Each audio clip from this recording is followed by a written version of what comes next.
Hello, ladies and gentlemen. Michael Rhoades, President of Jin Jung Kwan Hapkido and the U.S. Director for the Korea Hapkido Federation. Each week we're answering questions. People are mailing or calling me or messaging me with various questions regarding Hapkido specifically, but sometimes martial arts in general. This week the question was asked, why do people generally quit Hapkido training and or martial arts in general? So I'm going to give you 5 reasons. There's obviously many more reasons, but I'm going to give you 5 that I think are very important. Before I do that, if I could please ask you to push the button to subscribe to the YouTube channel, and if you would like to get notifications, ring the bell. So getting back to the 5, the very first reason that people quit Hapkido training is it's a little bit harder than it's expected. Sometimes people get into it for various reasons and realize that full contact or realistic self-defense, it actually, there's some bumps and bruises goes with it, as far as the joint manipulation and so forth. The physical exhaustion through the kicking techniques, the rolls and break falls, it's just a little bit harder, but understand that your instructor is teaching you to be prepared for all situations. So it's a little bit difficult sometimes, than a little bit more difficult than people expect. So number 2 would be time commitment.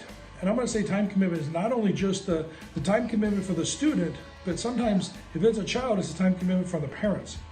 And that commitment sometimes is a little bit difficult to get home from work, get the child ready, get them back to class, so forth and so on. And it does become sometimes a struggle, but it's all about that commitment, right? So time commitment is definitely part of it. I will say specifically for our school, number 3 would be sparring, because we're full contact. We spar full contact, boxing, kickboxing, ground defense, throwing, submissions. We do everything. So sometimes that's a little bit difficult to deal with. Now, having said that, we provide a path to be able to help people move forward with natural progression and based upon intensity, age, size, experience, etc. Absolutely can be done. Next would be number 4, the support team. Who do you have as a support group? If you're a child, it's completely your family, your parents. If you're a husband or wife, it's your spouse, your loved one, whoever. The people who are supporting you and contributing to your success is extremely important.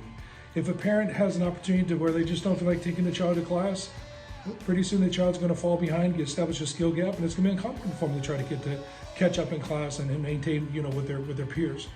Next would be difficulty in dealing with failure, and I think this one's really difficult sometimes for folks because not everybody's going to grasp the technique the first time. You're not going to be able to kick super high right out of the gate. It's going to take time to build that Hapkido body. So we talk about building a Hapkido body, build that Hapkido mind, and build that Hapkido fighting spirit. Anyways, these are 5 reasons that I think people sometimes stop training in Hapkido.